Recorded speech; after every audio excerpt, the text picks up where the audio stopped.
আয়ুর কোলে মাথা রেখে তে শুয়ে শুয়ে বক বক করে চলেছে। আয়ু তার মাথার চুলে বিলি কেটে দিচ্ছে। অন্যদিকে জেকে তার তীক্ষ্ণ দৃষ্টিতে আয়ুর গতিবিধি লক্ষ্য করছে।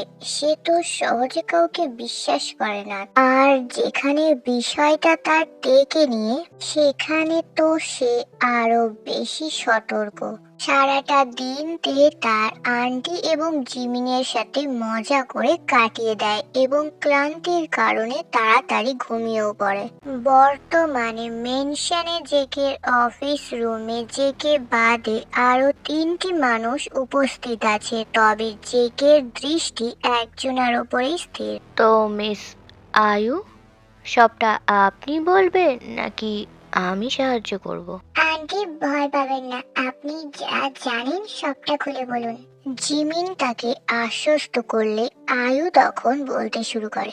মিস্টার এন্ড মিসেস কিম বড় ভালো মানুষ ছিলেন। আমার মা তাদের বাড়িতে কাজ করতেন। মা মারা যাওয়ার পর আমি তাদের বাড়িতে কাজ করতে শুরু করি। তারা আমাকে সার্ভেন্টের মতো দেখতেন না। তারা সবসময় আমাকে তাদের পরিবারের একজন সদস্যই মনে করতেন। টাকা পয়সার অভাব ছিল না তাদের, কিন্তু তাদের মনে এক কষ্ট ছিল। মিস কিম অনেক চেষ্টা করেও মা হতে পারছিলেন না। আমার কাছে সব সময় তিনি এই কথাটা বলতেন, খুব কষ্ট পেতেন, কান্না করতেন। অবশেষে মিস কিমের কোল আলো করে এক কন্যা সন্তান এলো। নাম রাখা হলো তেহইয়ং। আমরা ভালোবেসে তাকে তে বলে ডাকতাম। তে মা বড় লক্ষ্মী ছিল। তার জন্মের পর অনেক দিন ধরে আটকে থাকা একটি প্রজেক্ট স্যার পেয়ে গিয়েছিলেন।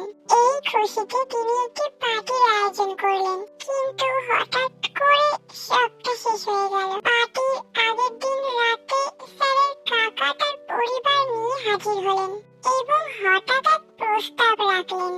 তে মায়ের 18 বছর পূর্ণ হলে তিনি তার ছেলের সাথে তার বিয়ে দিতে চান। স্যারের কাকা তার নিজের কাকা ছিলেন না, তবুও স্যার তাকে অনেক সম্মান করতেন।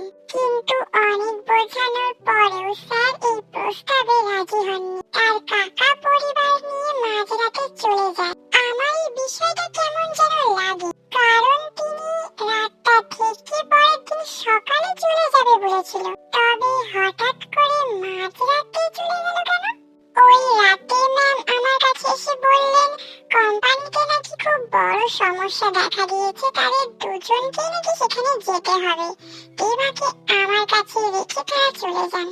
হঠাৎই বিকট শব্দ হয়। জানলা দিয়ে তাকাতেই দেখি স্যার আর ম্যাম যে গাড়িতে করে একটু আগে বেরিয়েছিলেন, সেই গাড়িটা রাস্তায় পড়ে আছে। দাও দাও করে তাতে আগুন জ্বলছে। আমি ভয় পেয়ে যাই।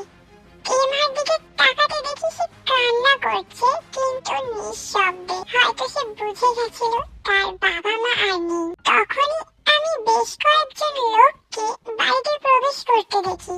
তারা বলা বলি করছিল বাচ্চাটাকে না মারলে বস সম্পত্তি পাবে না। আমি আরো বেশি ভয় পেয়ে যাই। এমাকে নিয়ে পেছনের দরজা দিয়ে পালিয়ে এই শহরে চলে আসি। মিস্টার এন্ড মিসেস কিমের একমাত্র সন্তান, কিম এন্টারপ্রাইজের একমাত্র উত্তরাধিকারী কিম তেহইয়ং, আমার তেমা। মেয়েটা তখন অনেক ছোট ছিল, মাত্র 9 মাসের। তখন আমার কাছে কাজ নেই। এদিকে ওদিকে ঘুরতে ঘুরতে এই আশ্রমে আমি কাজ পাই। তখন আমি জানতাম না সেখানে সবার চোখের আড়ালে ঠিক কি কাজ হতো। আশ্রমে কাজ পাওয়ার 2 মাস পর আমি জানতে পারি, কিন্তু আমি সেখান থেকে বেরোতে পারিনি, কারণ স্যারের কাকা আমাদের খোঁজ করছিল। তাই বাধ্য হয়ে আমি ওই আশ্রমে থেকে যাই। তেমাকে আমি আগলে রাখতাম, কিন্তু সেদিন আমাকে খাবারের সাথে ঘুমের ওষুধ দিয়ে তেমাকে নিয়ে যায়। সবার চোখের জল। বাচ্চা মেয়েটা কত কিছু সহ্য করেছে, কিন্তু জেকেকে দেখে বোঝা যাচ্ছে না সে এই মুহূর্তে কি চিন্তা করছে। সে ভাবলেশীন হয়ে বসে আছে। হঠাৎই সে বলে ওঠে, মিস আয়ু, আজ থেকে আপনি এখানেই থাকবেন। জিমিন, ওনাকে ওনার রুমটা দেখিয়ে দিস। সুগা, তুই এখন বাড়ি যা, অনেক রাত হয়েছে। তে রুমে একা আছে, আমি এলাম। Good night guys. সকলে তো অবাক, জেকের এটা কোন রূপ। ঝড় আসার আগে পরিবেশটা যেমন শান্ত হয়ে যায়, জেকের অভিব্যক্তি ঠিক সেমনই ছিল। রুমে এসে জেকে তার পরিটার ঘুমন্ত মুখ দেখে। পরিটা কি জানে তার জন্য কাউ হৃদয় পড়ছে? জান, তোমাকে তো তাড়াতাড়ি সুস্থ হতে হবে, নয়তো প্রতিশোধ নেবে কিভাবে? কিন্তু আমি থাকতে আমার বেবিটা এত পরিশ্রম কেন করবে?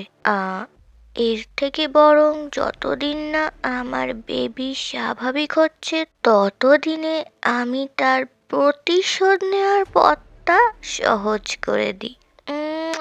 আমার জানটা। Good night my little princess. JK room থেকে বেরিয়ে যায়, মুখে তার ডেভিল হাসি, এবং সে কাউকে কল করে কিছু একটা বলে। Mafia king JJK is coming. কেটে গেছে বেশ কয়েকটা দিন। আয়ুকে পেয়ে তে এখন আরো বেশি খুশি। সারা দিন জিমিন আর আয়ুর সাথে হাসি মজা করে তার দিন কেটে যায়। সন্ধ্যায় জিমিন তাকে পড়ায় এবং রাতে জেকের থেকে ছোট ছোট আদর নিয়ে সে ঘুমিয়ে পড়ে। আজকে জেকে অফিসে যায়নি, বাড়িতে থেকেই অফিসের কাজ করছে। মিস আয়ু, জিমিন কোথায়? ওকে আমার অফিসে আসতে বলবেন। স্যার, জিমিন ম্যাম জিটুক মেনশনে গেছে, এলে আমি বলে দেব। যে কি চলে যায়। রুমে এসে দেখে তে তার বেডে শুয়ে গড়াগড়ি খাচ্ছে। বেডের উপরে থাকা কুশনগুলো ফ্লোরে পড়ে আছে। খাবারের প্যাকেটগুলো এদিক ওদিক ছড়িয়ে ছিটিয়ে পড়ে আছে। যে কে সব সময় টিপ টপ থাকতে পছন্দ করে, এমনকি তার বেডরুমটাও সব সময় পরিষ্কার পরিচ্ছন্ন থাকে।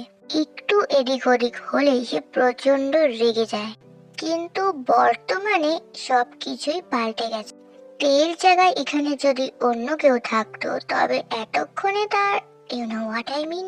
পাখি এসব। জেকে নিজের কথা শেষ করতে পারে না, তার আগেই তে ছুটে এসে তাকে জাপটে জড়িয়ে ধরে। সাথে সাথেই তের হাতে লেগে থাকা সস, যেটা সে একটু আগে খাচ্ছিল, সেটা জেকের এক্সপেন্সিভ এক্সক্লুসিভ সাদা কোটটাতে লেগে যায়। সরি, আমি ইচ্ছা করে কিছু করিনি। তে ভয় পাচ্ছে, কারণ সে একবার দেখেছিল ড্রয়িং রুমের টেবিলটা অপরিষ্কার থাকায় জেকে কিভাবে সার্ভেন্টদের উপরে চিৎকার করেছিল। বেবি, তুমি ভয় পাচ্ছ কেন? আমি কি তোমাকে কিছু বলেছি? না, মানে আমি তো তোমার কোটটা নষ্ট করে দিলাম। তাতে কি হয়েছে? এই এমন আরো 100টা কোট কেনার ক্ষমতা তোমার বাণীর আছে বেবি। বলেই জেকে তের কোমর জড়িয়ে তাকে কাছে টেনে আনে। তে ধীরে ধীরে সুস্থ হচ্ছে। এখন বাচ্চা সুলভ আচরণটা সে একটু কম করে, তবে দুষ্টুমিটা তার বেড়ে গেছে। এই এখন যেমন জেকের গলাটা জড়িয়ে ধরে আছে এবং সেখানে সে হাত বুলাচ্ছে। বেবি, এসব কি? হ্যাঁ, যা হবে রাতে। কেন ড্যাডি, এখন একটু আদর করলে কি হবে? জেকে শুকনো ঢোক গেলে আজকাল এই মেয়েটা তাকে একটু শান্তি দেয় না। কিভাবে যে সে তার বাচ্চাটাকে আটকে রেখেছে সেই কেবল জানে। তার উপরে তের তাকে এভাবে ড্যাডি বলে ডাকা। পাখি, তোমাকে না কতবার বলেছি আমাকে এই নামে ডাকবে না। এখন ছাড়ো, ফ্রেশ হয়ে পড়তে বসো। এক প্রকার জোর করে জেকে থেকে নিজের থেকে ছাড়িয়ে নেয় এবং রুমে চলে যায়। বানি, যাও, আমি তোমার সাথে আর কথা বলবো না। মেয়েটা আমাকে পাগল করে দিচ্ছে।